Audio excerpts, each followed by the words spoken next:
allegiance to the flag of the United States of America and to the republic for which it stands, one nation, under God, indivisible, with liberty and justice for all. Just nobody sing the national anthem. All right, thank you. Welcome to our fourth Battery Energy Storage Steering Committee meeting. We've got some guests with us today. Phil Dinara from Key Capture Energy, if you'd like to come up and join us.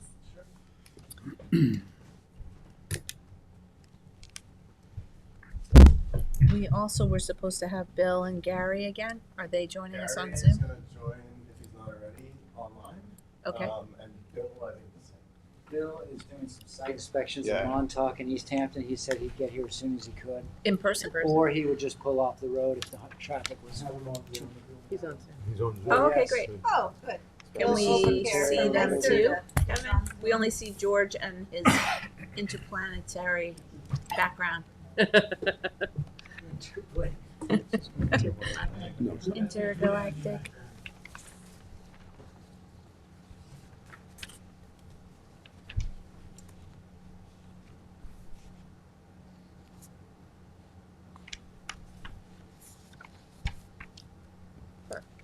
Evan, is there a way to open a window with Bill? Yeah, I go and Gary. Oh, okay. Oh, Gary too? Hi, Gary. Hi, Bill. Welcome. Gary, you're kind of blurry. Yeah, I'll try to fix that. Oh, there you are. Look better, boy. No. Sorry, but I'm on the phone here, so I'm gonna have to stay off camera, unfortunately. No problem. We can hear you. That is great. Okay. So everyone's here. Do you want to give us a little recap and tell us about the moratorium and your meeting with the... Sure. So we'll just, I'll just talk about the moratorium first, and then we'll do the recap. How's that sound? Sure. Just that, knowing that the moratorium was set to expire in August, the town board set a public hearing to extend it for another 6 months.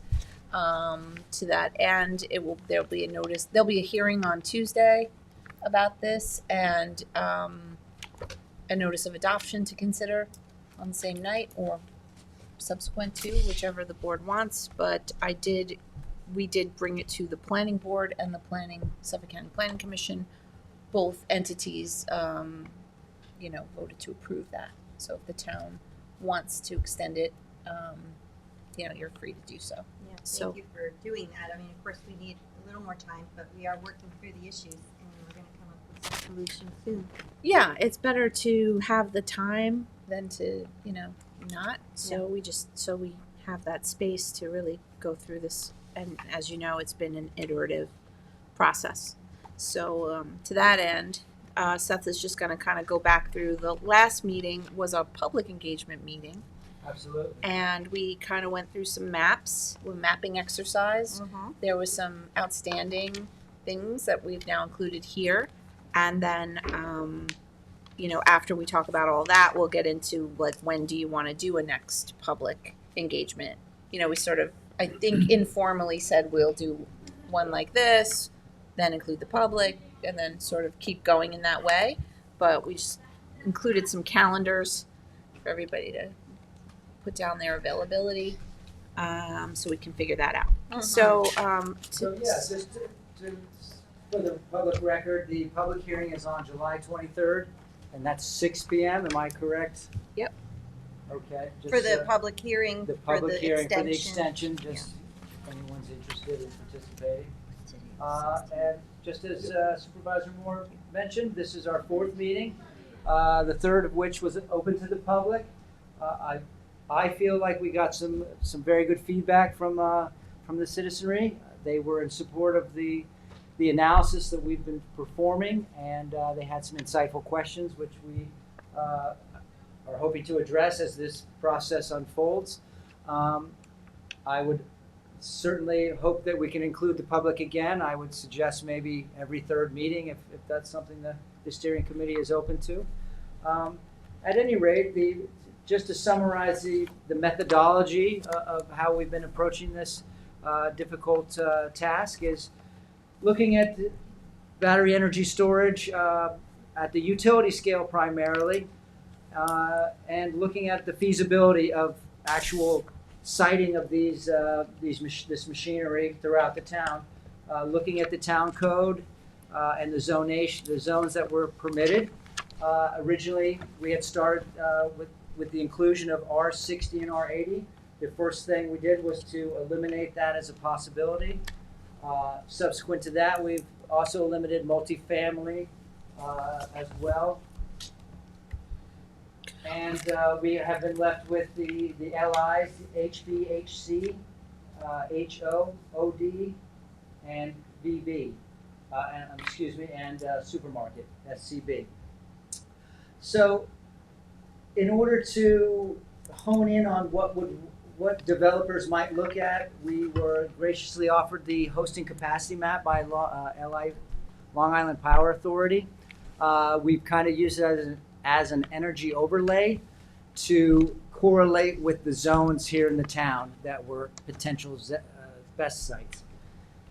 That intersection of the two had led us to a number of maps that we have since gone through and done an analysis at the parcel level with the additional parameters of the site has to be, as you can see in the grade, the blued out portion, 40,000 square feet or larger.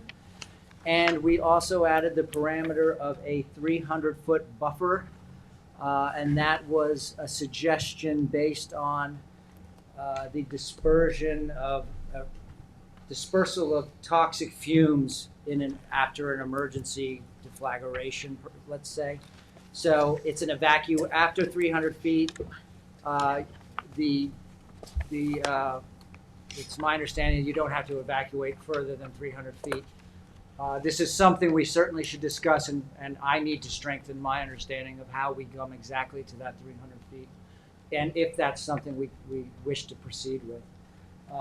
But we did talk about 300 feet from a residence, a school, a coastal Absolutely. evacuation route. Those were. That was the idea, is to keep any site, if there was a residence within 300 feet, it would not be considered as a potential site for BESS development. So now, as we march along, there are just a few more maps to go through. We wanted to specifically look at the LI-40 and LI-200. We are no longer overlaying that energy district. We don't need to see the hosting capacity map or the transmission lines or the distribution lines. We are just going to focus on all of the LI-40 or 200, and additionally the sand mines. So. But of course, those things come into play. But we want to hear more about like how the industry looks at those things, Absolutely. and how LIPA looks at those things. So we don't have the technical ability to sit here and delve into it. So let's just look at our industrial zones, and then Sure. we're going to I mean- rely on you and Gary and Bill to tell us like, well, this works because of this, or that doesn't work because of that, and that's what we'll get to. Okay, and Seth had verbally noted that there were other zones beyond just LI included, Commercial zones. so HB as well, but I don't see those on the maps here, and I didn't see that in the agenda as well. So I wasn't sure if we're just reviewing a subset of what will ultimately be the allowable Yeah, right districts now we're today? starting with industrial zones. Okay. Yep. Yeah, And for the then- last meeting, we covered a lot of other maps. This Okay. is specifically Okay. on LI 4200. Got it. Also, I think it's important to note like this sort of what we're starting to say is like a tiering structure, and we're talking about up to from sort of 0 to 5 megawatt is one thing, right? And then from 5 to 10 is another, and then from 10 and above is yet another.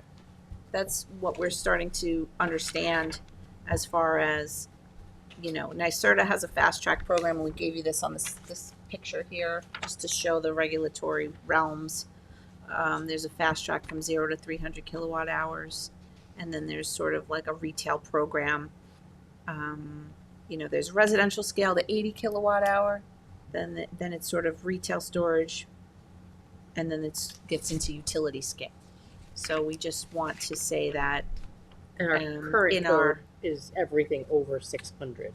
yeah, and we're trying to like drill down on the different, you Which is know, and we talked last time, Gary, you may recall that we were saying 5 megawatt is something that LIPA and PISA would be, you know, interested in, you know, fairly, like if we were to say, okay, we really want to keep standalones in the industrial zones and under 5 megawatts, and then move on from there, as one process. You know, not that you couldn't get above 5, but it would be a different procedure. It would go in front of the town board, not just the planning board. There'd be more community benefits involved. So that's kind of what we're talking about informally, and we just want to get the take on like what does that mean for everyone, right?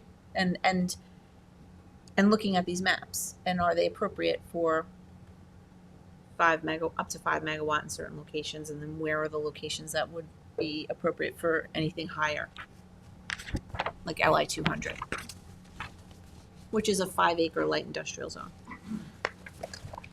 We could certainly skip to that section if we want to forego the maps at the very No, I outset. think Shall like we go we're with looking tiering? at the maps with those things in mind, I right? see. Like I think that helps, because otherwise we're just looking at maps, Right, and we again. need to sort of understand why we're looking, what we're seeing when we're looking at them. Right, Right. absolutely. But the first map has everything on it. You know, it's not just LI 40 and LI 200, right? Yeah, so I needed to correct the record from our prior meeting. I had been looking at the transmission and distribution lines throughout the town. I had focused on the hosting capacity map, which it turns out was primarily distribution lines. I had put a filter for 5 megawatts and above, and these were I gave you all the sites that I had found that actually sat on those lines. I have since noticed that the transmission lines were not included, and actually we were wondering why there were no sites to the east of the canal. And I bring you sites that are east of the canal now, and they are based on the transmission lines, which are predominantly on the railroad. But you can see the two maps there. And again, the title being closeness to the transmission lines, and again, we've done the parameters of the size and the 300-foot boundary. So just in order to complete the analysis that we had performed last time, it's very important to get all the maps in front of you. If there's any comments about, do you see any potential for these sites to host? Do you have an overall count, Seth, of I do not yet? I'm working on it. I'm afraid I did not make the deadline today. That's okay. Phil has given us an interesting list from his perspective on sites that at the parcel level that the developers are considering. So as I flesh mine out, I think it'll be important for us to juxtapose the two and see what differences come up between our two strategies. You have access to all that stuff? I have access to your Excel list, Okay. but we could I would certainly like to be granted to access to anything else. Okay. So the hosting capacity map, we do have access to, Okay. which I believe is what you use predominantly. Actually, no. So just a point of clarification. So LIPA's hosting capacity map that Gary had provided you all is for their distribution system. So that's like low voltage lines for the 5 to 10 megawatt. I'd say like as you approach 10 megawatts and go above that, you're kind of stretching the limit of a distribution line at that point, which is like typically 34.5 kV, 13.2 kV, or less than that. And those are kind of like your standard distribution feeders that run throughout the town. LIPA's hosting capacity map is only looking at the distribution system for those like low voltage connections versus what certain developers are considering, which is utility scale 10, 20 megawatt up to 100 megawatt plus type projects where you need to tap the major highway corridors, which are the transmission lines, so distribution versus transmission, which are typically in the town of Southampton, either 69 kV or 138 kV. So LIPA's hosting capacity maps are only going to show you roughly how much headroom might be on those low voltage systems for the smaller scale projects, versus also needing to screen for the larger criteria as well. I would just add to that anything over 10 megawatts has to be connected to the transmission lines, not to the distribution lines. So they're actually these two that are on these would be for the larger size BESS, because they would be directly connected to the transmission lines. But these maps don't show transmission, do they? These sites here, I know that actually the Bridgehampton one does not. Okay. So that's mine. You're right. That All one right. does I not. just want to make sure I'm Seth. looking at it the right way. Could you come here for a second? Just tell me what this map that you originally gave us during, maybe in the first meeting, Yes. once we took out all the residential, Yes. is different from this one, although it has all the same types of properties. Is that because you put This in the was- setbacks? This was without the hosting capacity. This is without the transmission lines. These were all the zones that were permitted by code. Yeah. And then we stripped out anything that there was no way they would a BESS would be placed on many of those sites, because there was not any capacity to have that kind of infrastructure. We shouldn't just allow the applicant to determine that? I Well, mean, it what was if a- they're willing to pay to install the lines? I mean, it's There prohibitive, it but is. Sure. Well, if they are, then they're going to want a lot, right? Like you're not paying to, 100 you know, megawatt or- yeah, you're talking about. At Yeah, what I mean- point, maybe you can tell us from your perspective, at what point Honestly, you really want to be directly abutting it, to be fair. Like you want to be on the transmission line. Yeah, you want Yeah. to be right on it, or you want to be directly next to a substation, or you want to be directly next to a transmission line. The second you consider anything more than that, you're then routing new high voltage transmission lines through the town. So you're going to be routing it through public rights of ways. And all the You're going to have to be regulations working and- with other landowners. So like when we initially provided some GIS analysis to the town a couple of years ago, we screened for like 0.3 miles or less. But like realistically, that's like the upper threshold of a border that should really be like a couple hundred feet at most. And that's just because So like you're, this you're new pulling map in we high have voltage is lines realistic. directing into high voltage infrastructure. You guys have already written in your code that you want it underground. There's so many complexities there. There's so many entitlement processes if you're going through many different properties. You really just need to, these are good filters to have and to look at, because you only have a limited subset of what can potentially be considered feasible after you buffer out residences, but I think you really want to be directly proximate to high So voltage. that's allowable, but not feasible. This is allowable and feasible. We're now Potentially, allowable yes. and Potentially. feasible. Yeah. Right. Yeah, we're not just saying Eliminating anything allowable. where They Yeah. wouldn't even be looking there in the future anyway, in current conditions. They wouldn't be building out a BESS in certain zones in certain areas. These were the ones that if you correlated the capacity for the lines, transmission or distribution, these are what, and the zones, this is what we could potentially host a BESS site. So the one in Southampton, in Lecon, Tuckahoe area, is that anything of interest to the steering committee? Is there any sense that those sites would? Well, basically, if we were to say, okay, these LI districts make sense, and these maps are saying, It's this one. this says, and it's crossed out based on proximity to transmission lines on my map. Is Mine has it. Why is it crossed out on mine? Oh, you have North Sea. North Sea is crossed out. No, this is That's Lee okay. Court. Oh no, David White's Lane. Yeah. I'm sorry. I'm in the wrong spot. All of Are we mine. looking at We're in the summer Tuckahoe, maps. or are we, I'm the in the first wrong two maps. maps, the additional, Oh, I'm sorry. I'm in the the wrong. first two, not the allies. So We're in VB, which is around Tuckahoe, or we have VB and Bridgehampton. Those were the ones that I was saying. The VB in oversight on my Bridgehampton side. is proximate to single family residential. And wait a minute, I'm getting confused. Why are we talking VB and not just LI? We can't even look at BB in Bridgehampton because this is all now a historical district. Well, I mean, as long Okay. they would have to go through an additional process I highly doubt they're gonna allow a grid a BESS in a, oh, you mean just on a, like for a business's consumption? Yeah. This would be for that? Yeah. Okay. You have to like, we're talking about the grid scale and now Sorry, we're back we don't mean to, to make it confusing. I'm Let's sorry. stick Yeah. with just LI. Just because I didn't give these to you last time. Okay, so this was a part catch-up. of his update. Yeah, this is the update from the transmission Okay. distribution lines. so this would be the under 5, like to support a 5. business, 5 and above, This is 5 and above. distribution, same. not village business. 5 and below, you mean? 5 and below. 5 and below. Yes, according to our parameters. My Here's on the parameters back in of the the hosting map being 5 megawatts and above Yeah. connection strength. Okay. Brian, So- anything 5 and over Yeah. is LI 40 or LI 200 only. Is Right. that, was that the intention? Yes. That's what we're talking about now, and we want to hear 5 megawatts and above is only with industrial zones.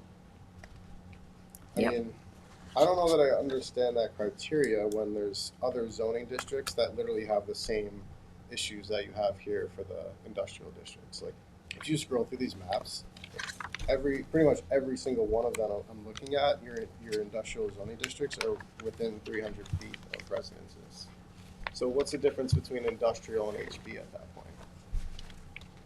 Well, like for instance, this one in North Sea, there's no homes in that 300. It says North Sea, but it really is like Southampton, the one by Mariner Drive.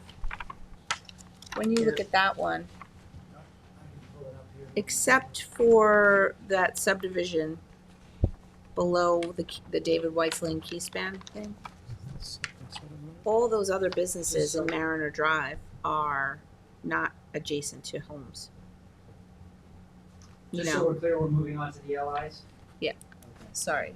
So, the point is, we're trying to drill down to where standalone under 5 megawatt, where standalone over 5 megawatt. Where do these things go? Like where? That's where this is an iterative thing. So we're not. The one thing we are definitely saying, if I think, is that the residential zones are not permitted.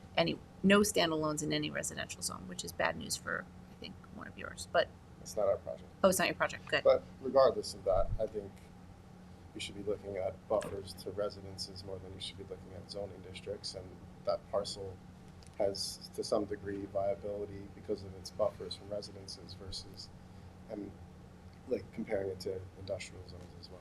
Right. But I think everyone, in terms of the public, has had a lot of input to say that at utility scale, 10 and below, above, they don't belong anywhere in a residential zone. So over. Where that's the gray area. Like 5 to 10 is an interconnect. So we feel like that's utility scale. And Gary, maybe you can enlighten us.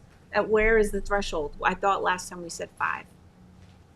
Yeah, I mean, just in terms of, I guess, formal definitions, the Public Service Commission came out with an order about 2 weeks ago, and they adopted, this is sort of 3 categories, right? Residential, what they call retail, which is a bit of a misnomer, because it doesn't need to be behind the meter or commercial establishment. And then utility scale, and the split between that retail and utility scale category is 5 megawatts. Right. Now, a 7 megawatt system could, under those guidelines is quote unquote utility scale. It's possible that you could get one on a distribution system. But yeah, it's kind of a gray area, probably more likely to be directly connected to the transmission system. Right. So we're going by saying anything over 5 to us locally, we're going to consider it utility scale. On And that then- note, Gary, doesn't LIPA have determine the eligibility of the application between 5 and 10 megawatts? Well, pretty much anything that connects to our system will go through a study. Pretty much on retail, residential retail, and the utility scale side, we'll go through an analysis to determine whether any sort of upgrades are required and whether it's an appropriate place for the facility from an electrical perspective. Right.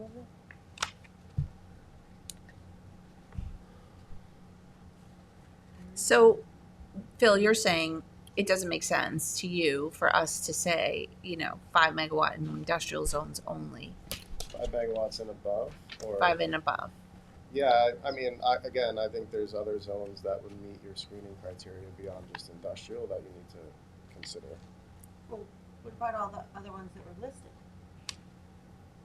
I think someone just mentioned that only industrial for 5 megawatts and above, or is that not the case? So Yeah. the question is, we're trying to figure this out, right? Yeah. So anything over 5 but less than 20, we know is going to be a town board process where you don't just go to the planning board, you come to the town board. So because of the accountability factor, the question is it a standalone or it's always tied to renewable? That's a question for this committee and for LIPA and NYSERDA. In terms of we're not sure if the town board wants just standalones. Maybe it should be a hybrid and part of a CDG, community distributed generation. The way we have it now, limitations for commercial sites, we think it should be tied to the usage of that commercial site.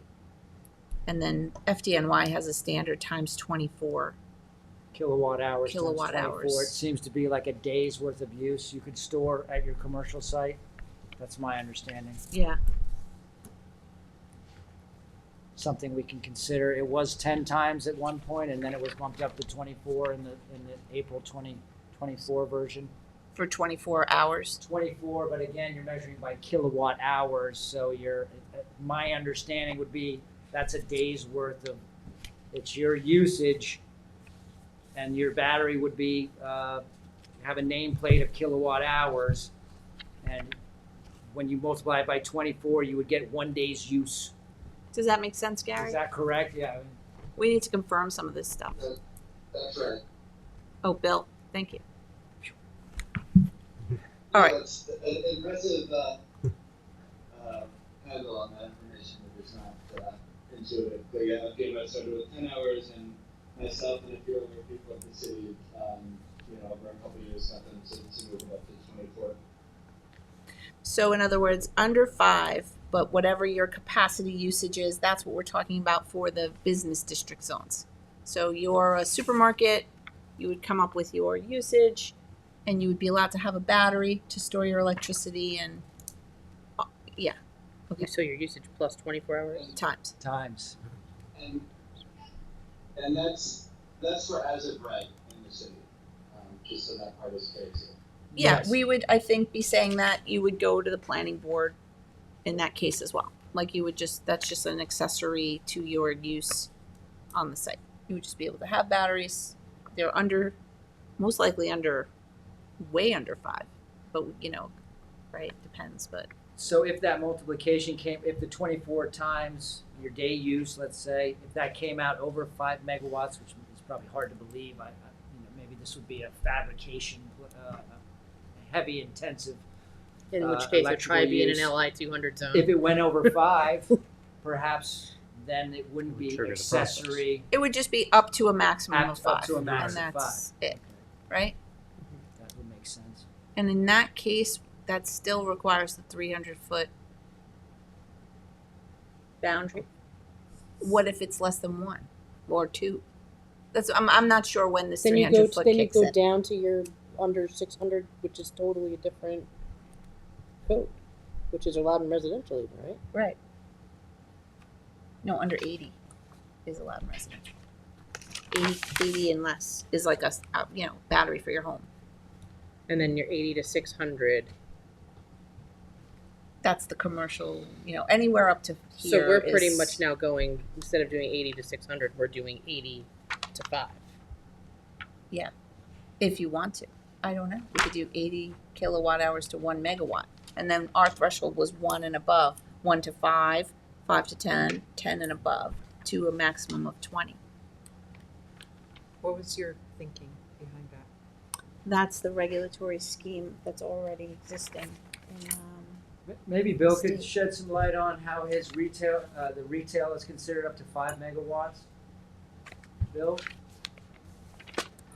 Yeah, as Gary said before, it's not probably not the most satisfying logic behind it. But really, what it has to do with is the utility tariff that size project has access to. So anything 5 megawatts of AC and under is going to get the value step. And typically, projects above that size that are connected to transmission are getting into the wholesale market. So it's kind of wonky justification for why that is relying on 5 megawatts.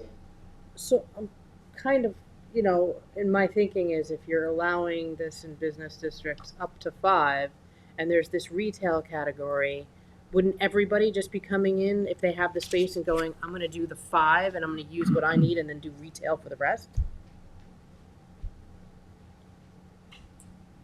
Not if you Or don't we're let them. saying that you're only allowed to have You're only allowed 24 to have your times own usage. your usage. Mm-hmm.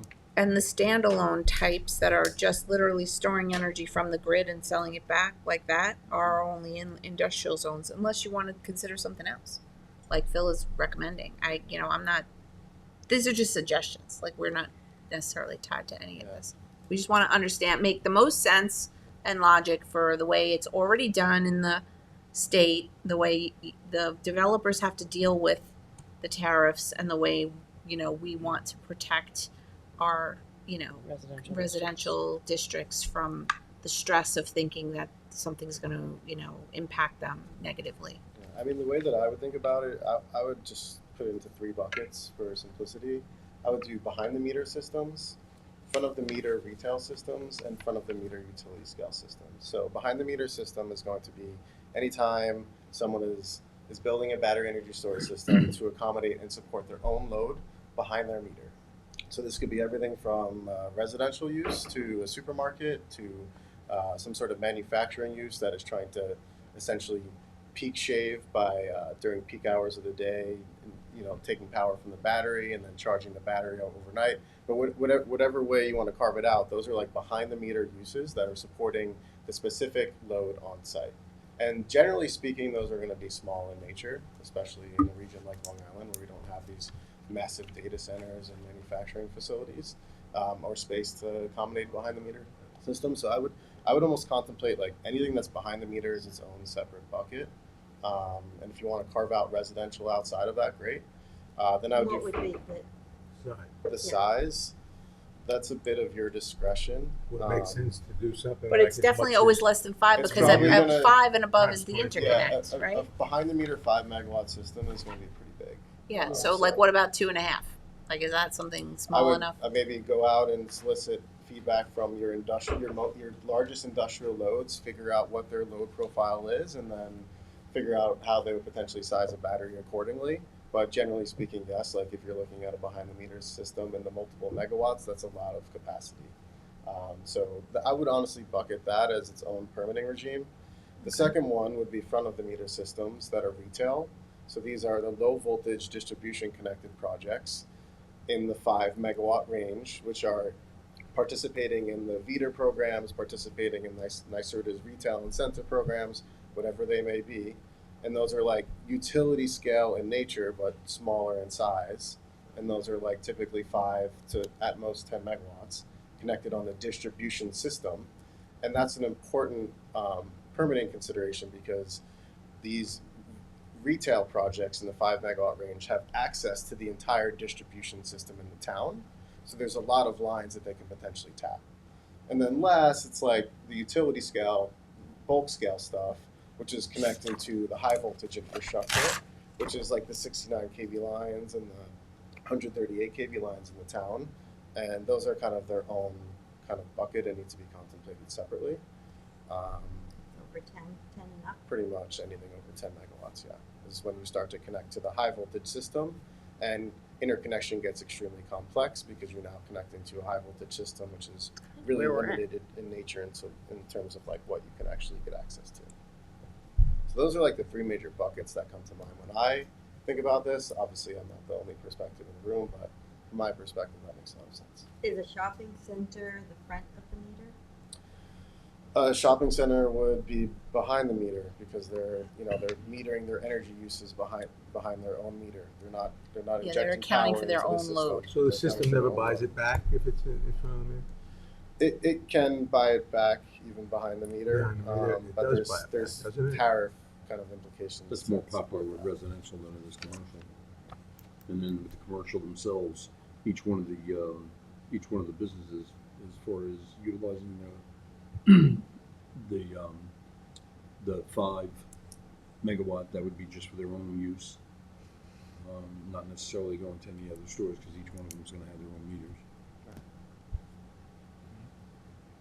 Yeah, so I mean, I don't like 5, 10, 4. You still potentially have the same issues with firefighting capabilities and all. I mean, it doesn't really matter to you if there's a fire in a It's going to wind up being 2 meters, location. 2 you know, megawatt or 10 That's megawatt. honestly my general message when people express concerns about the utility scale systems is like, if we're siting these properly and designing them accordingly with proper setbacks, etc., like they're going to be isolated. And yes, there are fire instances in the news that we need to account for as an industry. But like generally speaking, if you're permitting all these localized systems throughout the town, that's where emergency response gets really interesting. You're talking about micro mobility, e-bikes, scooters, etc. You're talking about power walls mounted on the side of houses. You're talking about these behind the meter systems that are going to be distributed throughout your community.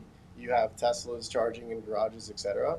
That's where, from my perspective, the complexity of emergency response sits versus like a handful at most of utility scale 20 megawatt projects, which are going to be kind of scrutinized to the 11th degree and really considered on a one-off basis. And then John or Ryan, do you have, I guess, a size or a scale where even in residential, it's no longer can be attached to the house? It has to be separate from the residence? I don't think The there's anything garage. that's along that. Everything that we've seen, even the reports and stuff that we get through the building department, everything is inside the residence. Usually in a detached garage. Because I mean, I'm just thinking about these massive estates that we have, right? Mm-hmm. And I could see them wanting, for their own personal safety, to put a standalone in a container away from their residence and not have to deal with the fire risk in their residence. And so then They're all putting Tesla batteries in their basement at this I point. can say that I did ask the building department what size batteries have been permitted, and I think 45 kilowatts was the maximum Okay. prior to the moratorium. I might be rounding error there, but it was about 40 to 45. The moratorium doesn't hours. apply to the residential ones, just so you know. It was only for 600 and above. So that was, yeah, quite honest. Because that was the question I'd asked when we were doing all this is, because we were 600 and above. Yes. And my question was not knowing the parameters of, we're talking about numbers here that none of us really, I don't think, can wrap our heads around exactly what type of house or usage goes with what type of system. So we do have giant estates. Yes. And, most of them have diesel generators. And so if they want to phase those out and they want to go to batteries, I could see them potentially rivaling a supermarket for the size of battery storage that they'll need. Whether you are talking about ACs and all the other stuff that they're running. Heat So- pumps. We do need to maybe find out what is their usage on a daily basis and figure out if they were going to be allowed 1 day of battery storage. What would that amount to? Is that something we would be comfortable with in residential areas? If that was kind of the multiplier effect with the 24 that we'd been discussing. That would give us an idea, at the very least, of how big they could get at any home. Well, like I said, I've said this previously and going forward is we're dealing with a certain type of system now. And there's nothing saying, like I said, this is going to have to be a moving target because we're going to have to, as technology changes, I could see us, okay, now obviously we've gone to different types of batteries. They're safer. Okay, we can open the door to some of these other zones that we're now precluding ourselves from. But I think right now, given in all honesty, the fires that have happened, the fear of the public, and just the uncertainty with what's going to happen with these systems, we are dealing with a completely different set of parameters that we might be dealing with 2, 3, 5 years from now. Exactly. We want to stay a little more conservative Yeah. now, and then as the technology We can changes, always- we can revisit the code. Well, Bill is on the front lines of drafting the new code Bill, would you speak to any of the recent developments, perhaps, for the steering committee? Yeah, happy to. Look, I think first I want to pick up a point that Phil made about how in a lot of ways it's much easier to deal with a handful of very large systems than it is to have them kind of peppered throughout the community. And I'm just echo that point to say that's also FDNY's logic. In New York City, you still can't put a power wall in because what FDNY is saying is that we are much more comfortable with this grid scale front of meter battery that we're going to put through our rigorous permitting and inspection process. We're going to know where it is, we're going to know everything about it, and it's remote. So what FDNY doesn't want to see, and what we see, tragically with the micro-mobility batteries from the e-bikes and the e-scooters and things like that, is that is where we're seeing lethal fires because they're occupying space that is also occupied by people. So I think the conversation around fire for grid-scale batteries in New York, I think has gone in the wrong direction, particularly for the last year, because we did have 3 fires in rapid succession. So that is understandable to an extent, but it's also, I think, really important to remember that no one got hurt, no damage was done to any property outside of the system in any of those fires. Whereas if you have a residential fire, there's no guarantee that someone's going to get hurt, but I think your odds are a bit higher because they're going to be in a space that is, they're just going to be closer to people. So I think that is worth keeping in mind when thinking about all this, is that although it may seem counterintuitive, the risk associated with smaller batteries might actually be higher because of their proximity to life and property. With the fire code recommendations from the Fire Safety Working Group, actually just yesterday, we got approval from the governor's office. Those went off to the Code Council, an updated version that incorporates public comments. Okay. They will be released again. Right now, the schedule for the Code Council is to release them on July 22nd or 23rd. So you'll be able to see, all the comments. There are some slight tweaks to the recommendations. Nothing major change. The only, the few minor changes that there were to actually relax the recommendations and not to make them more stringent, which we expected. But there will be another chance to review that at the end of this month. I would encourage folks to at least take a look through the updated memo, and if you have comments, obviously feel free to provide them. But it's looking like everyone is comfortable with the fire safety recommendations for the most part. A lot of them, it's also important to realize, are already in code. A lot of those recommendations are just taking things that are at the AHJ discretion and making them mandatory in all cases, so we don't have to rely on the code officials saying that this must be done. We're saying it must be done across the board. So it's really not, there are a couple of things that are over and above our current regulatory framework right now. And those ideas are largely just taken from FDNY and then kind of adapted to the state, because we're not trying to, New York City is obviously a very, very different logistical issue when we're dealing with all of this technology. So we're not trying to say that what works best for New York City automatically works for the rest of the state. In fact, that's almost never the case. So we're taking these regulations from FDNY, and we're fortunate to have, the subject matter experts for the Fire Safety Working Group include the people who wrote those regulations in FDNY. So we're very fortunate to have these people who were there while the FDNY was going through the process. They're also helping us and helping us think through how best do we apply these regulations to a different set of circumstances than what we see in New York City. So really the only things that are kind of, the main thing that's very, very different in the recommendation is this idea of a remote operations center. And basically what that means is we have some people who work for the storage industry, whether it's manufacturer, third party, we're agnostic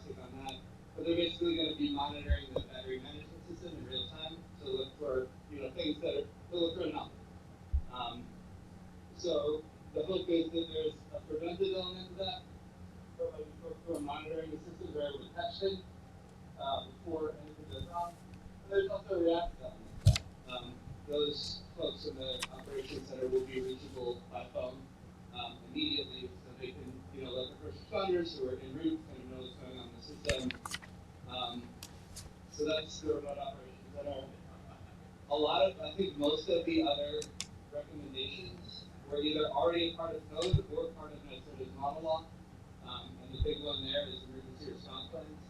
Emergency response plans are not required by code. Why NYSERDA since 2019 has been advising local governments to adopt that emergency response plan requirement at the local level. And now the Fire Safety Work Group is urging the Code Council to make that a hard and fast requirement. But otherwise, there's not that much that's really over and above what we have right now. And as I think Seth mentioned, I've been out all the way out of East End, Montauk East Tucker all morning to visit those sites. We visited the Montauk one earlier this morning. And that was built in, I think they said early 2019 that was commissioned, and they have that remote operations center already. So that is something that industry is kind of ahead of the regulations, in that a lot of the big manufacturers, a lot of the big players in this industry already have the things that the code is likely going to require in the future, which is also why we didn't get too much pushback from industry on those things, because most folks don't care if you are trying to require something that they have anyway, and that's a lot of it. So, while I think these recommendations are worthwhile, certainly proud of the work that we did, and certainly feel lucky to have the team that we did behind them. I also think it is worth taking note that they are not that different from the regulations in most ways. But again, they will be available at the end of the month. They're going to be released for public comment again through a notice of rule of development through Department of State and Code Council. So to the extent folks are interested in seeing the evolution of those code recommendations, you'll be able to in a week or two. All right. I'm happy to take more specific questions on those recommendations as well. I have a question. What about the list of acceptable batteries and the licensing requirements of FDNY? Is that something that will translate? That's specific to FDNY and New York City requirements. There's applicable codes and standards more broadly for areas outside of FDNY, but like FDNY has very specific standards because of the reasons that Bill alluded to, is that they have a very specific dynamic and ecosystem there, and FDNY performs their own certificate of approval on certain systems that are installed within New York City specifically, versus the rest of New York is subject to International Fire Code, International Building Code, and the New York State Supplement for Energy Storage. So there are applicable codes and standards, but not to the same degree as FDNY specifically. Yeah, thanks. So I would just add to that this FDNY certificate of approval is not. This is a list of the state's batteries. That's not what FDNY is doing. FDNY is looking at very specific criteria, very specific components of 9548 test, which is the large-scale fire test, very specific components of, technical components of these projects for specific reasons. It's not an overall stamp of, this is a particularly safe project or product. It's more of a, we understand how this product will behave in these situations, and we have tailored our potential responses to that. So how do we do that in our realm? You work through. May I just interrupt and just say this is in the packet. There's a list of acceptable batteries at the end of the packet, and there is a form for how one would go about getting a certificate of fitness to install a battery, which is a requirement of this FDNY. So, Janice, to your Yeah. question, like how do you apply Thanks, Seth. some sort of review criteria outside of FDNY's criteria? I think there's a few things, but in the Fire Code Council recommendations, which again are going to be republished publicly, but they're already in the draft versions. There's a couple of recommendations made One of them is a peer review process whereby like developers will actually pay for the town to onboard a technical fire and safety consultant to perform a third-party review of the system being proposed. And Right. they'll take a look both specifically at the specific system, whatever OEM it may be, and the design to ensure its safety. And then there's also third-party papers that can be produced, such as a hazard mitigation analysis, where a third-party fire protection engineer will review the OEM-specific fire and safety data and provide you a very readable overview of how the system is designed and the safety criteria and thresholds within that system to protect in a worst-case scenario, and as well as how the system responds in a worst-case scenario. So those are that's all true, and I do have a little more insight that I can't really announce publicly yet, but I do feel comfortable sharing with this group. It looks like NYSERDA is just kind of fund all of that and actually qualify the folks who are doing those peer reviews. So, it's once again where you're going to have almost certainly some of the same people who are putting these regulations together for FDNY reviewing these projects at the state level. And so that's the peer review clause. That's one of those pieces of the code that's discretionary right now, where any time the code gives the authority having jurisdiction the authority to require that peer review right now. All you have to do is require it. And that's one of those things where the recommendation is just to make that discretionary power mandatory. So that's a great example of that. And then in addition to the peer review, 19 the standard setting Minnesota has a contractor pool. So we have subject matter experts in 5 categories. 1 is planning and zoning, 2 is land use engineering, 3 is code enforcement, 4 is energy storage fire safety, and 5 is clean energy project economics. Those contractors are available to provide technical assistance to local jurisdictions. So if that is, a concern when you have these projects coming your way, in addition to that mandatory peer review, you can always send the project plans or whatever you need reviewed to me or solar help at minnesota.ny.gov. And you can take advantage of this contractor pool. We will then send it to a second set of eyes on the state's dollar, especially for projects that may be a little bit more complicated or large projects or projects that are of particular concern. So there is that resource at the state level too to be able to help with, just quantifying the risks and really putting the rest of the state at the same level as New York City, understanding that the rest of the state is very different. The only thing about that is that we have mandatory timeframes with our site plans. So like how long would it take to send it to something like that? If you can send us the mandatory timeframe, we can work with that. Particularly for energy storage fire safety because of the events last year, the 3 fires last year. We have extra help in that particular department. So we have 3 separate firms, 3 separate contractors who are available to help us in that department. So I wouldn't expect too much of a bottleneck there, just given the amount of data that we have. And those firms are ESRG, which is Paul Rogers and Nick Petragas, and folks in the room are probably familiar with them. They're former FDNY folks. The other one is DNB. DNB is currently the Minnesota funded peer reviewer for the Department of Buildings in New York City. So they're doing all the peer reviews for all of the city projects. And then HDR is the third contractor. So we are well staffed on the battery storage front, and I would not anticipate huge review times. But you just have to kind of let us know when the deadline is, and we would just work with our contractor to make sure that we get it, we turn it around so that it's useful. Would those contractors that review these projects take into consideration the resources the town has to respond to problems? The worst case scenario in this project is this. Will they look at the town's resources and training and know if the town is capable of responding to that worst case scenario? Or is that the town's responsibility to know if it can meet that responsibility?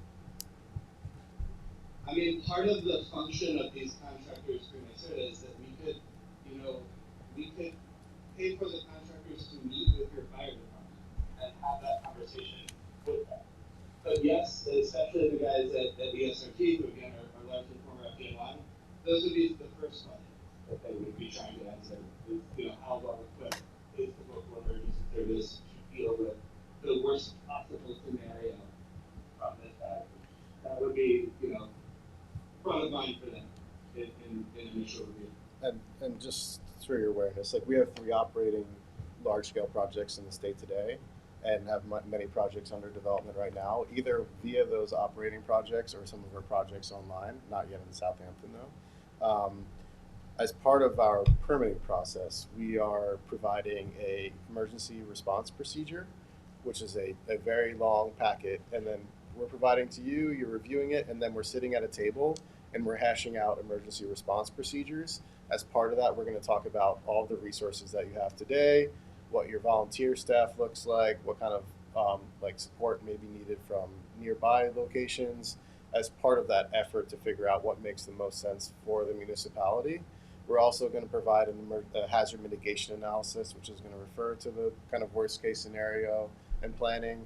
And then we're also going to do a number of trainings prior to building the project. So there's going to be an off-site office training. There's going to be a training during constructions on-site, and then there's going to be a training once the project comes online. And through that process, during the emergency operations procedure, through the HMA report, through the trainings, our goal is to essentially be in a position where you're just as comfortable as we are, that you have the staff and resources that you need to respond to an event.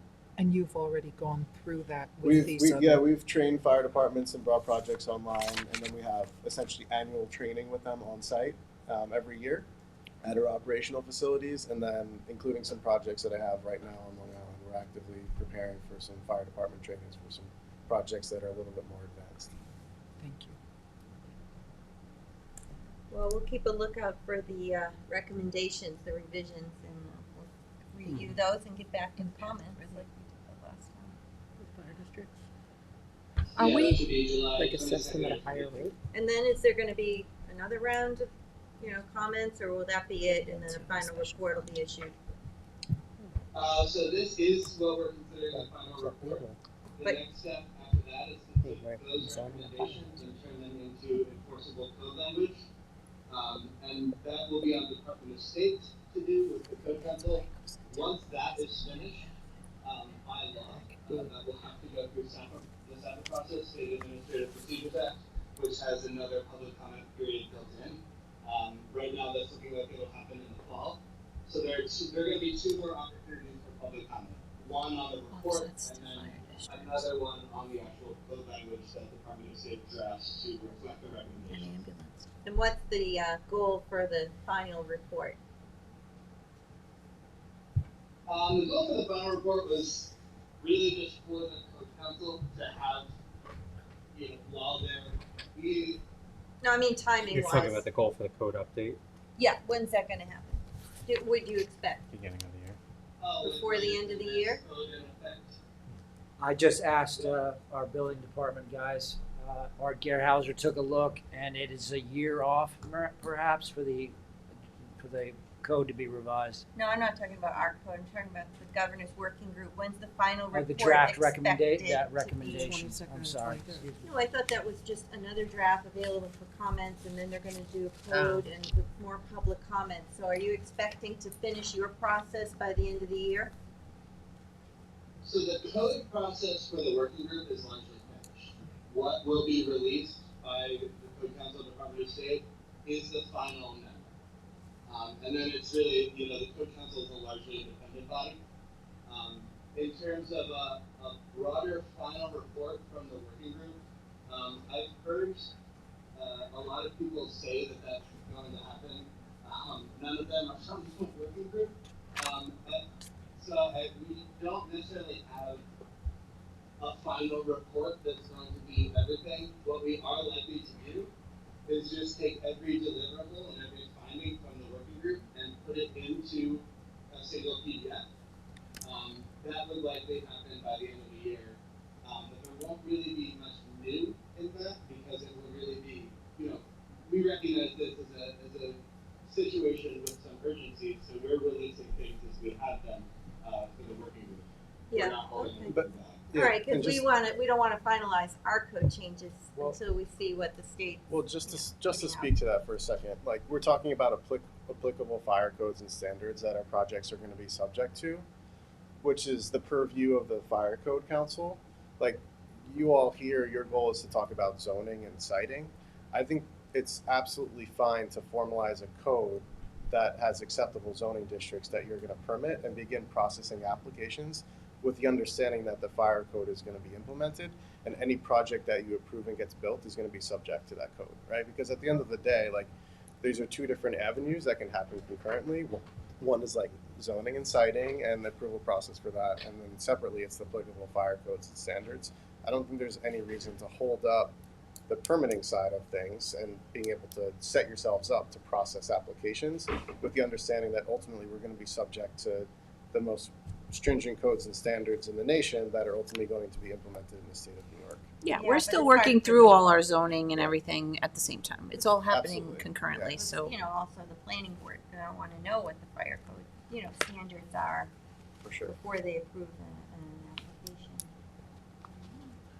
Well, right, because what happens in our review process, and this is for under gonna get 5 referred over, megawatt, yeah. it gets referred to the fire Right. marshal, and they make recommendations. And in an ideal world, we want their recommendations to be the recommendations. Yeah, Of I the state. understand. I And our just, planning, like, and our planning board is gonna need training and. Yeah, so we're all Yeah. marching toward the same goal. It's just that And the public's gonna wanna know that the most stringent fire code is in place too, not that it's just pending while an application absolutely. is, Yeah, you I know, understand. pending public hearing or something like that. People coming in saying, well, the safety standard isn't there yet, so you wanna make sure that those things line up. Yeah, I just think from an industry perspective, it's concerning if like we're continuing to extend moratoria I'm sure. into indefinitely while the code is getting updated when we know that ultimately we're going to be subject to that code, and we can formalize processes in the meantime.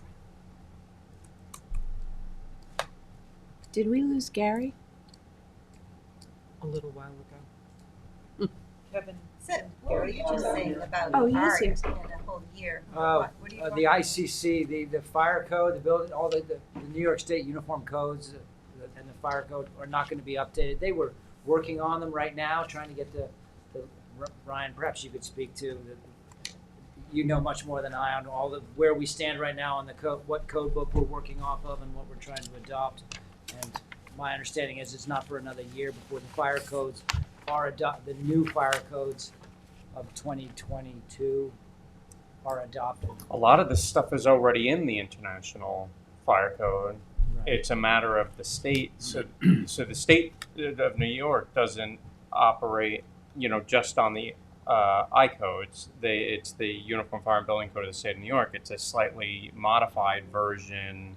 It's localized just to New York State. Mhm. So a lot of this stuff, the majority of the recommendations, are things that are already actually appearing in the international fire code, but haven't necessarily made their way into an update to the state fire code. So, how long that process takes? The international fire code, in my opinion, is already ahead of where the state fire code is at. If the state would just kind of transition over to that, we would already probably be where we almost needed to be.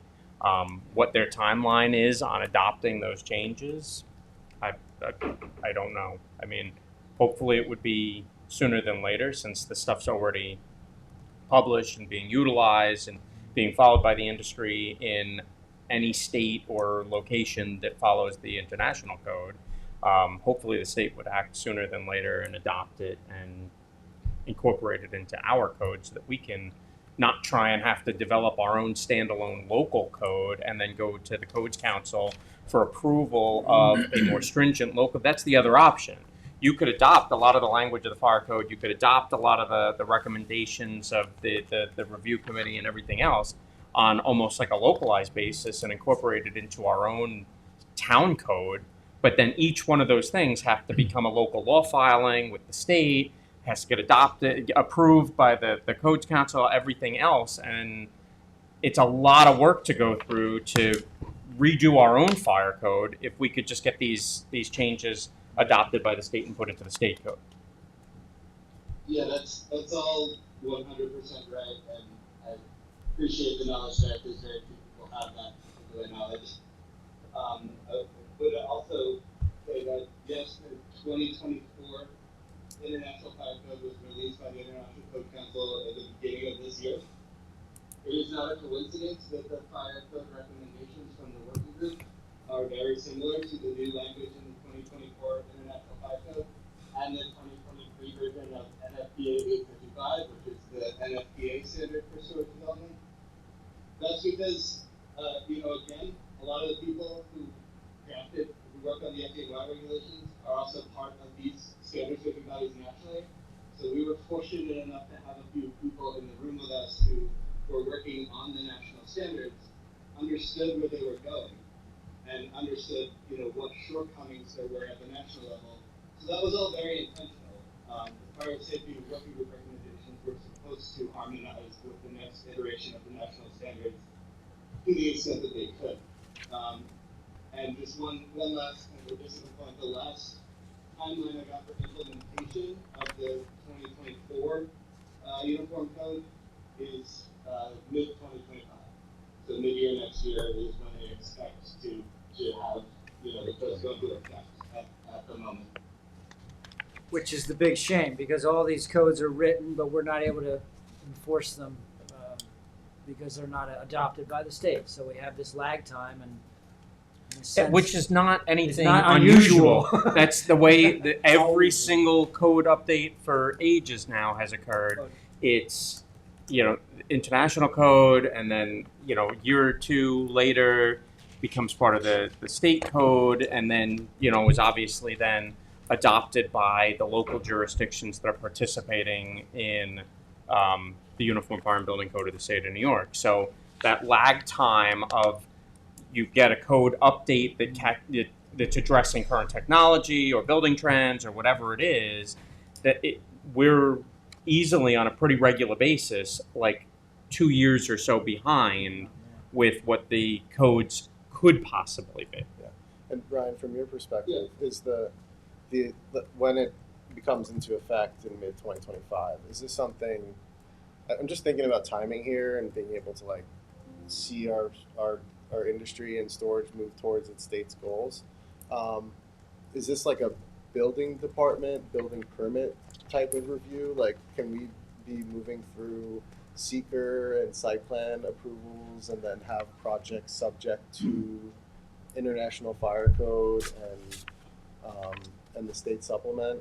Building permit stage? I think that kind of goes back to the comments and concerns from before, is that some of those other steps along the way are going to have people's minds up in the air on different things without the knowledge that there is a code in place, and what does that say? I mean, I don't think there's any expectation that the State Codes Council is going to say, we don't like any of these ideas. We're gonna wipe this out, and we're gonna just say everybody do what they want.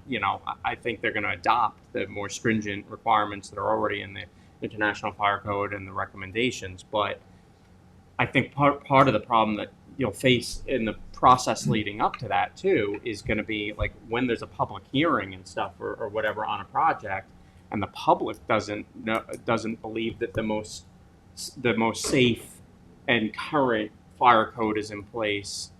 There's going to still be that degree of opposition to these projects because of that uncertainty. So, that part of the review process will be, whether it meets the fire code and everything else, that's going to be a referral from the building department or planning to the fire marshal's office to check and make sure that it meets those requirements. But I think some of the stuff along the way leading up to that is going to be impacted by the lack of implementation of that current code. Well, I think too, Ryan, I think for me anyway, because the way we're seemingly setting this up is these larger systems will come to the town board. Yeah. For me, I'm going to want to know, and I'm sure the public is going to want to know, when you're talking about doing training with fire departments, as you're going through the process and you have your manual on site and you have all that. I think for us, we're going to want to know that our local fire departments are already comfortable with it and they're already there and already have had training. Not we'll do the training as we're putting this. It's like building the plane while it's in the air. I want to know that our fire departments can handle this and have the resources and things that they need because they are volunteers. And it's not just like we're just going out and buying them stuff that they want or need or getting, 10 more volunteers to join the fire department next week. Some of our departments are really strapped for members. So I would like to see, and I think that's something, honestly, it would be in the best interest of the industry because if it was proactively, like we're working with local fire departments and we're getting everybody comfortable and on board with this because let's face it, at the end of the day, if I have my neighbors or volunteer firefighters and their wife is at a public hearing saying, I don't want my husband fighting these things, he's not comfortable with it, because that's what we saw a lot of this when we were talking about it was people from the community saying, well, I heard, because volunteer firefighters are usually not going to get up here and say, we're not comfortable putting out these fires. They're going to say, we're going to do it. But it's their loved ones and their neighbors and their families that are saying, we're not comfortable with them dealing with the situation. We don't feel like they have the resources and the knowledge that they need to handle it. So I think it would behoove the industry to start working with our local fire departments and getting them comfortable with these situations. Yeah, the Because county if they're fire coming to us, and the county fire academy is really county fire academy is really still just in like awareness training mode right now. Like there's been a big effort in the last 12 months or so to play catch up because there were applications that were starting to appear before different townships to have facilities in the towns, and that's when you started to see moratoriums pop up and everything on these particular developments. And right around that exact same time, the county started to roll out, because there was a demand for it, awareness level training about battery energy storage and what do these facilities look like and so on and so forth, just to try and enhance the knowledge base of the fire service in Suffolk County. So what I think you've run into is there's kind of a lack of knowledge right now, but some of that knowledge and experience is also being impacted by, oddly, some of the moratoriums that are in existence right now, because we're waiting for like the codes to catch up to things, where if you had some facilities out there, and I'm not saying this from the perspective of I'm advocating for pushing facilities along right now, but if you had some facilities, it would actually enhance some of the training capabilities and awareness capabilities and going in and seeing different things and stuff like that. It's really tough because you can only do so much training without an actual like physical prop or facility to be able to gain knowledge and experience on. And we're also at the same time in a holding pattern with having facilities that you could go into and see physically and gain knowledge and experience on. So we're in a little bit of an awkward place right now. And if the state is wanting the grid to move in this direction, well, then the state should buck up some money to start providing these trainings and getting everybody comfortable with it, because I'm sure they know the county's strapped. The town's definitely not in a position to fund these trainings. And Yeah, I've met a couple of fire marshals in towns that have participated in trainings, but point taken, there needs to be more widely accessible. So that Bill and I take that one back. We'll make sure that it's clear for industry. I will say, like for projects in municipalities that we're developing projects, we are offering emergency responders to come and visit our operating sites. So it's certainly something that we're offering emergency responders. Obviously, it's difficult when there's only so many large-scale systems in the state of New York. But what would your most proximate location be? It's really a question of which one we can give you access to, because some of them are contracted differently with utilities and stuff. So I don't want to. We have a project in the Hudson Valley, in Orange County. We have a project in Western New York, just south of Buffalo, which is quite a hike, and then we have one in Saratoga as well. But again, like there's only so many people that we can bring on site, and if you're talking about training a whole kind of community, if it's like one specific municipality, great, but like we're talking about trying to solve issues for more than just Southampton at this point. We're talking about trying to train emergency responders on a state level. So I think that's a different consideration when we look at build a simulator. I was just going to say, honestly, that would be something to take into consideration from the industry and maybe even the NYSERDA perspective, where like if the goal from within the industry in NYSERDA is to try and advance more of these facilities and increase the capacity within the system. A good expenditure of dollars would be to potentially say, all right, here, Nassau Fire Academy, here, Suffolk County Fire Academy, we're going to give you a sample container, that can be used as a prop for familiarization and things like that, so that it's not an expense that has to be incurred by the locals. I think it's good to knock on it and see it, but at the end of the day, just to be clear, like the emergency response is control the scene from outside the fence line. We're not talking about accessing containers and putting at battery fire containers. We're talking about a system that is designed to mitigate the event itself. In a worst case scenario, the system is designed that one individual containerized solution will propagate and burn itself out within a number of hours. And the data shows that it will not propagate to the next container directly next to it. That is something that we have to comply with as part of, that's the OEMs have to comply with as part of burn testing. So at the end of the day, you're permitting a system that is going to be self-contained, right? What we're talking about from an emergency response planning perspective is working with fire departments to ensure that the scene is clear and that there's no one accessing the scene, that they're staying outside of the fence line.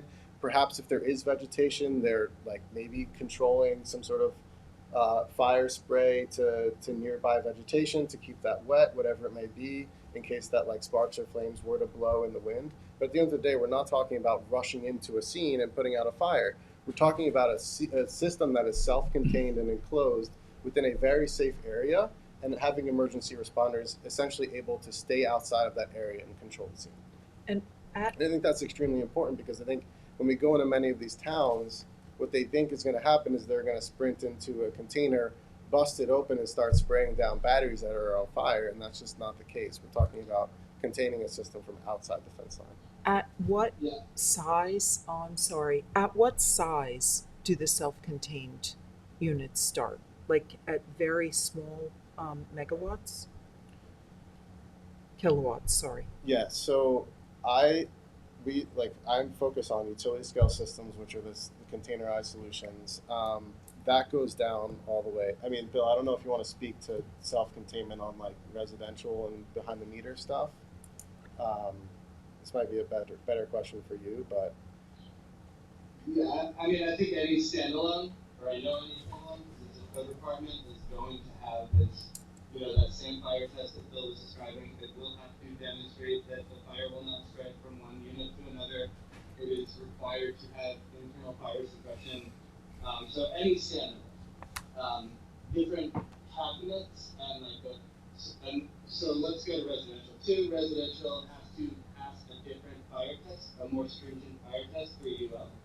So there's just less of an issue there, because there's less of a chance that something's going to happen to begin with. Residential systems are also a lot more cookie cutter, so there's a lot less variation between systems, which makes it easier to control the risks. But I also just wanted to have an anecdote from this morning out in Montauk. I was talking to NextEra and LD10. I don't know if folks are aware, but there's a dedicated use building system. So there's just a building that does nothing but houses batteries. We asked about fire department training. They said that in 2019, when the system was new, Montauk Fire Department was very, very excited about it, and they were really engaged. And then once they realized that there isn't anything for them to do except stop it from spreading, and the building is designed so it won't spread, they kind of got bored by it. Was the characterization from industry. It's actually harder to get them to attend the annual training that they offer, because the involvement in the event of a fire is so limited. And that is exactly how it played out in East Hampton. The industry took over that response relatively quickly. So that there really isn't, in a lot of cases, there really isn't much for first responders to do here, particularly with these remote standalone systems, because they're placed away from people and property by code. So, you just have to keep it to the footprint of the project, which, as Phil said, project is designed to do that, even if you don't respond at all.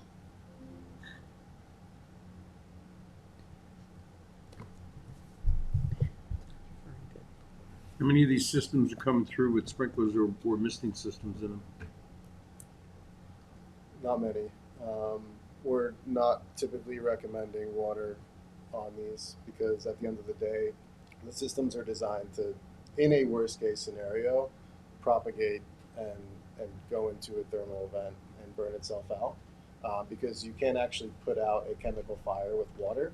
So by utilizing water, you're cooling it down, but you're actually just prolonging the event because you're just not letting the battery kind of propagate and burn itself out, as the system is actually designed to do. So when you're bring water into the situation, you're probably actually just utilizing unnecessary water and prolonging the event that would otherwise transpire as naturally designed by the unit. And smoke toxicity?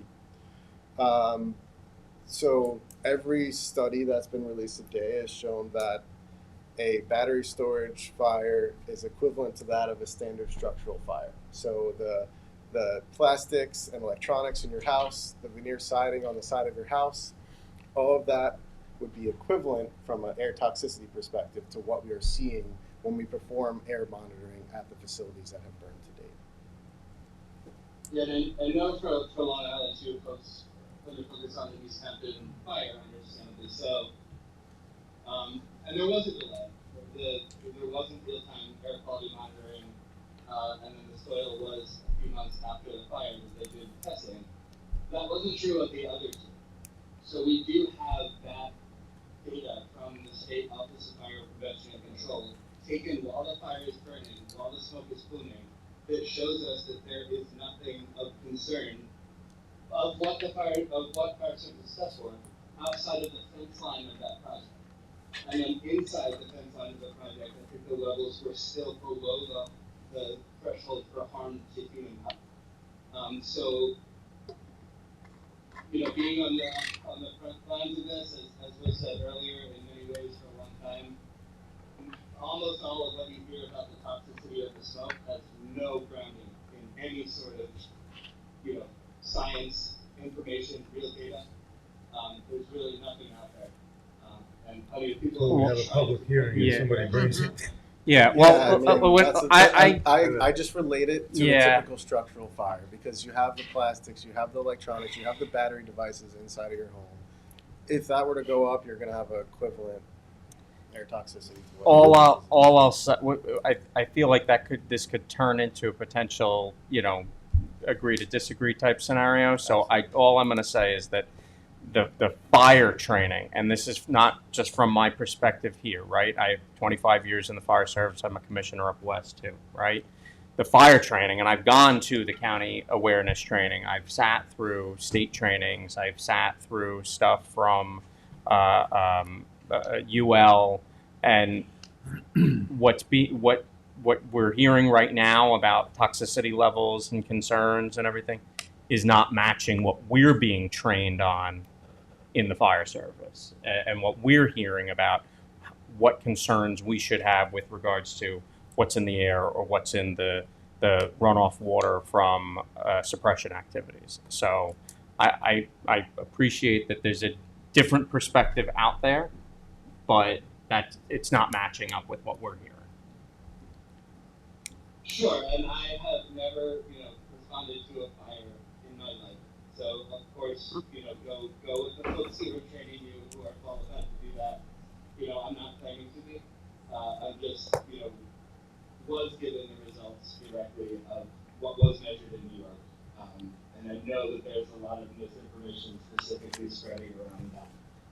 And that's really all I'm here. That's all I really want to comment on. We'll leave it that narrow. And I agree, Bill, that there is misinformation out there in the public. I would be very concerned if it was misinformation that was, you know, if the position is that there's misinformation being provided to the fire service through training authorities and stuff like that, you know, so which is where I'm saying that the information that we're getting about what's in the smoke or what we should be concerned about that's in the smoke and what might be in the water and stuff like that, that's coming from official training authorities, not just, Google searches or, word of mouth within the public. So, and it varies from obviously the information that you guys have.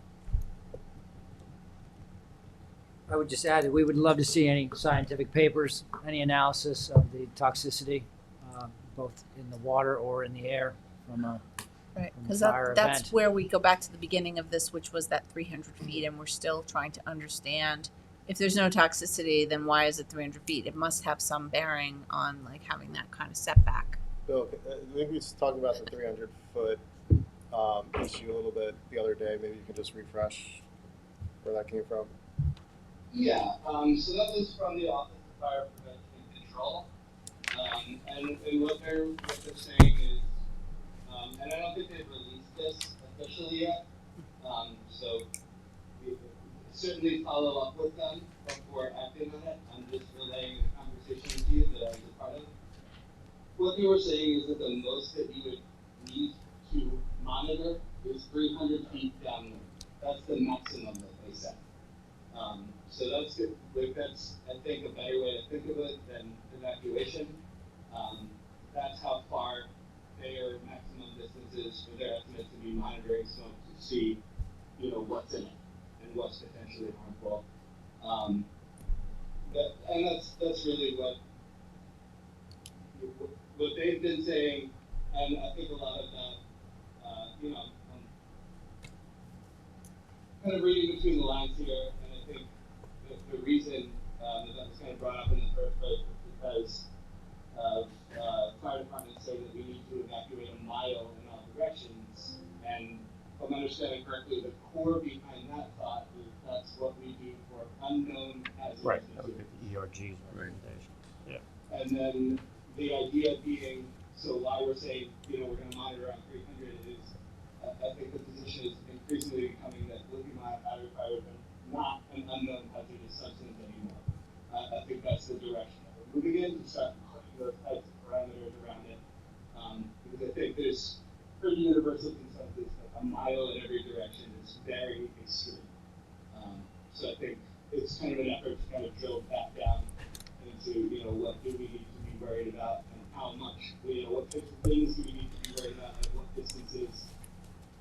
So I was actually just talking to Paul Rogers about this Friday morning too, and he said, 300 feet is around like the upper bound of distance where we would be stationing people to monitor air quality.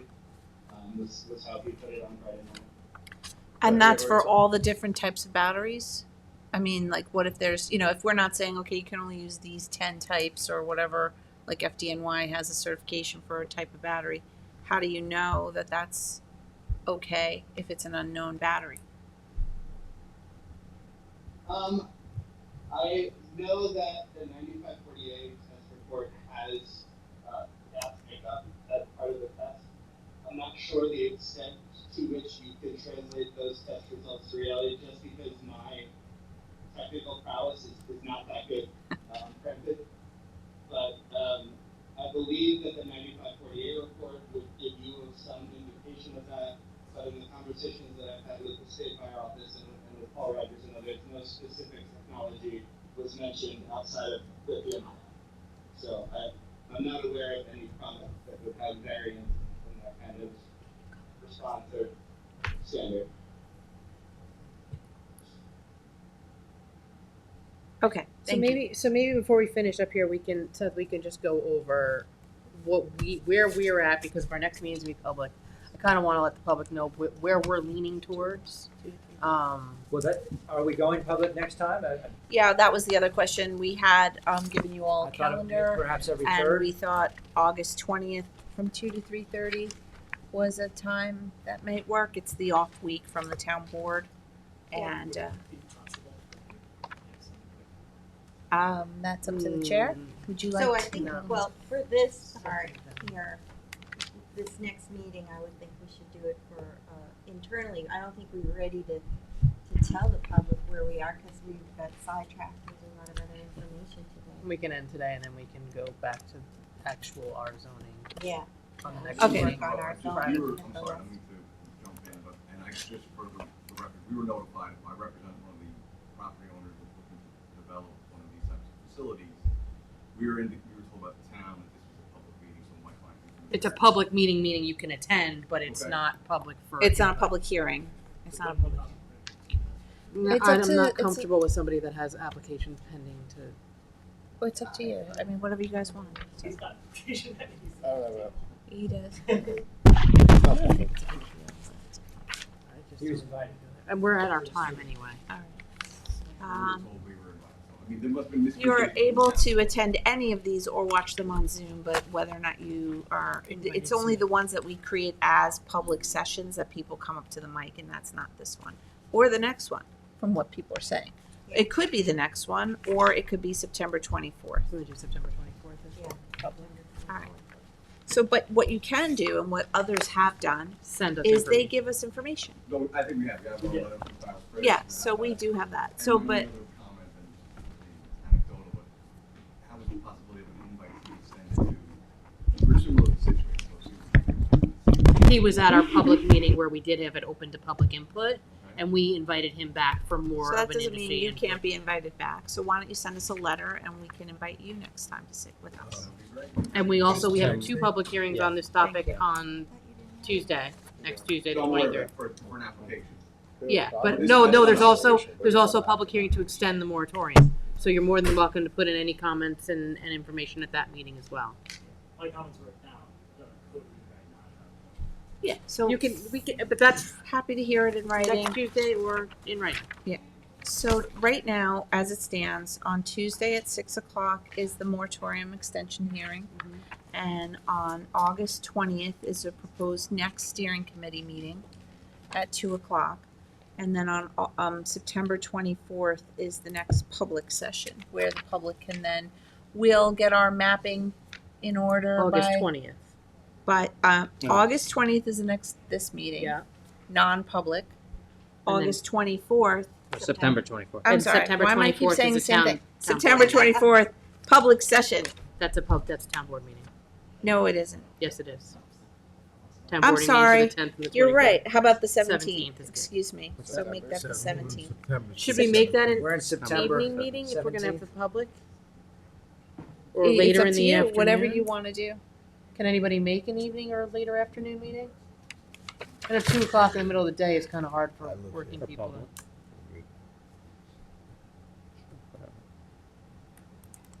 Yeah. Last time we had like a conservation September board or 17th. something in that night. Oh. Let me just look at it. I should have it on my calendar. I'm out of town, 17, 18, 19, 20. So we'll And move it to the Gary and second. You're Bill and George, how are you on our next meeting being August 20th? You're in it now, so we really appreciate you coming to all of them. Works for me. Okay, so great. And George, you're retired, so that works for you, right?